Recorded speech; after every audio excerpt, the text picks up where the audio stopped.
राम कथा के तेही अधिकारी, भगवान की कथा सुनने का सच्चा अधिकारी कौन है? अब देखो, हर चीज की क्वालिफिकेशन होती है ना। डॉक्टर बनने के लिए पढ़ाई होती है, और इंजीनियर बनने की पढ़ाई होती है, सबकी पढ़ाई होती है, सबके लिए डिग्री चाहिए, क्वालिफिकेशन चाहिए। एक अच्छा श्रोता बनने के लिए कौन है सच्चा अधिकारी? तो कहा राम कथा के तेही अधिकारी, जिनके सत्संगति अति प्यारी। जिनको संतों का संग अच्छा लगता है, वो भगवान की कथा सुनने के सच्चे अधिकारी।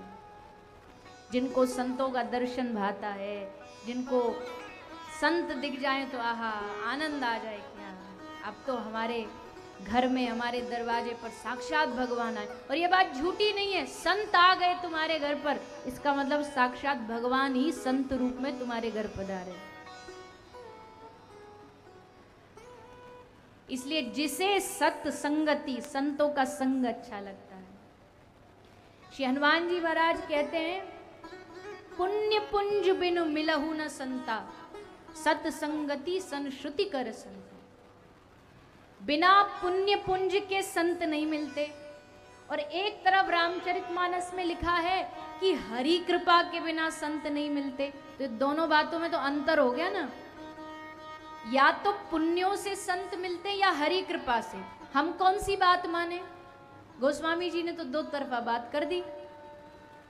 अब ये बताओ, आप राम कृपा से संत मिलते हैं या पुण्यों से? तो इसका उत्तर सुंदर बड़ा महापुरुषों ने दिया कि जब तुम किसी संत से मिलने जाओ तो समझो कि तुम्हारे पुण्यों से संत दर्शन हुआ है, और जब संत तुमसे मिलने के लिए तुम्हें दर्शन देने आ जाए तो समझ लेना राम जी की कृपा से संत का दर्शन मिला। और ऐसा संत दर्शन बड़ा आनंददायी होता है जब कोई संत चल के तुम्हारे पास आता है कि भैया हम तो जा रहे थे, बस ऐसे ही यहाँ हल्ला गुल्ला सुना आ गए, और उनका दर्शन प्राप्त हो जाए तो समझ लेना ये कृपा से मिला, ये पुण्यों से नहीं मिला। कुछ चीजें पुण्यों से परे होती हैं। अब कई लोग कहते हैं पुण्यों के प्रताप से भागवत मिली है। चलो ठीक है, भागवत जी में भी लिखा है जन्मांतरे भवेत पुण्यम यथा भागवतम लभे, पुण्यों के फल से। पर हम तो ये मानते कि भैया पुण्य में भी इतनी ताकत नहीं कि हमें भगवान की कथा में डूबने का मौका दे। जब साक्षात ठाकुर जी हमें चुनते तब जाकर के हम भगवान की कथा सुन पाते। इलेक्शन होता है ना, इलेक्शन में क्या होता है? वोट कौन देता है? कौन देता है वोट? बोलिए ना। फील्डर तैयार रहो ना थोड़े से। जनता देती है वोट। जनता जिसको वोट देगी वो इलेक्ट होगा, फिर वो विधानसभा लोकसभा में जाकर के बैठेगा। तो जनता के द्वारा जो इलेक्ट होता है वो विधानसभा में बैठता है, पर हमारे गोविंद के द्वारा जो सिलेक्ट होता है वो भगवान की कथा में आकर के बैठता है। तो आप सब किसके द्वारा चुने गए हैं? आप सब भगवान के द्वारा चुने गए हैं। इस बात की महिमा को समझिएगा। ऐसे ही हल्के में भागवत जी को कोई मनोरंजन में मत ले लेना। बहुत सारे लोग को लगता भागवत जी बस मनोरंजन है, नाचो गाओ हंसो। हाँ ठीक है, हंसो भी, कथा में नाचना भी होता है, कथा में रोना भी होता है, कथा में भगवान के लिए पुकारना भी होता है, सब भावनाएं कथा में होती है, पर उद्देश्य एक ही, कृष्ण दर्शन लालसा। कथा सुन करके अगर तुम्हारे मन में भगवान की ओर जाने का मन नहीं कर रहा तो क्या कथा सुनी हमने? कथा सुन करके तो बस ऐसा लग जाए जैसे कभी कभी कोई चीज़ होती है ना, उसको पाने का कितना मन करता है।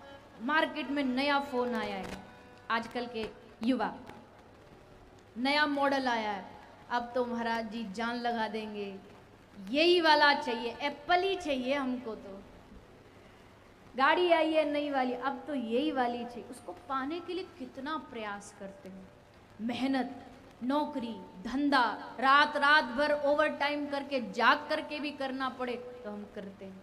जब किसी चीज़ को पाने की मन में ललक जाग जाए, उसको पाने के लिए व्यक्ति न दिन देखता है न रात देखता है, ठीक उसी तरह कथा सुन करके हमारे मन में भगवान को पाने की इच्छा जाग जाए, उसके बाद फिर ना हमें कोई संसार में किसी व्यक्ति न किसी वस्तु की जरूरत पड़ेगी। बस एक ही चीज, कब मिलेंगे ठाकुर जी, कहाँ मिलेंगे भगवान, कैसे मिलेंगे।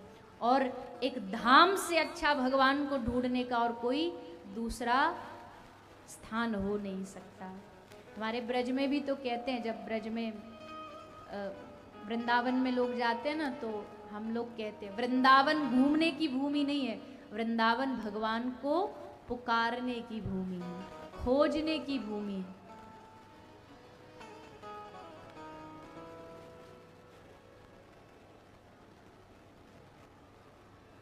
तो यहाँ भी हम सभी 7 दिन बैठ करके इस धरा पर, इस धरती पर बैठ करके हम सभी भगवान की कथा सुनेंगे।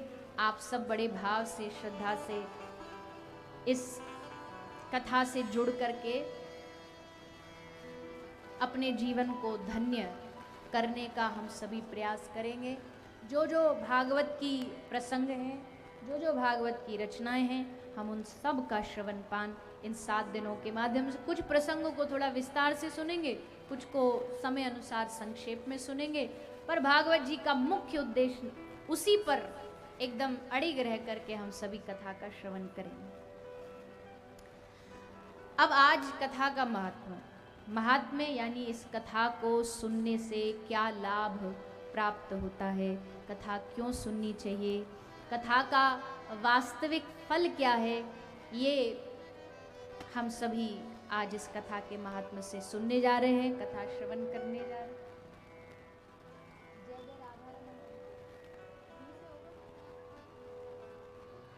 तो आइए सभी महात्म्य में प्रवेश करें।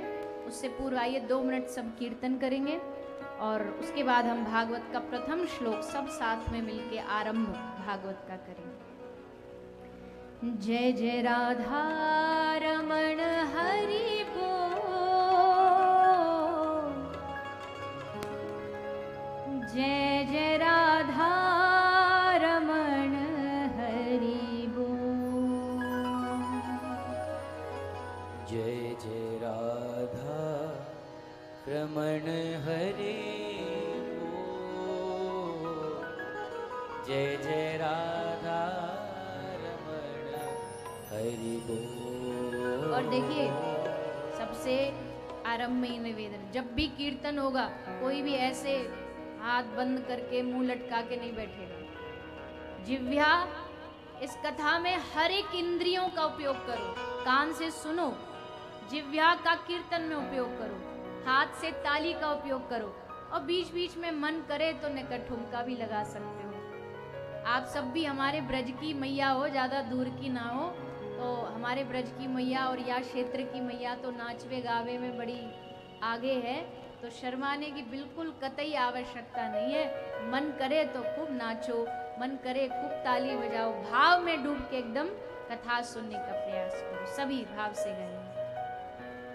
जय जय राधा रमण हरि बोल, जय जय राधा रमण हरि बोल, जय जय राधा रमण हरि बोल, जय जय राधा रमण हरि बोल, जय जय राधा रमण हरि बोल, जय जय राधा रमण हरि बोल, जय जय राधा रमण हरि बोल, जय जय राधा रमण हरि बोल, जय जय राधा रमण प्यारो राधा रमण, जय जय राधा रमण प्यारो राधा रमण, जय जय राधा रमण प्यारो राधा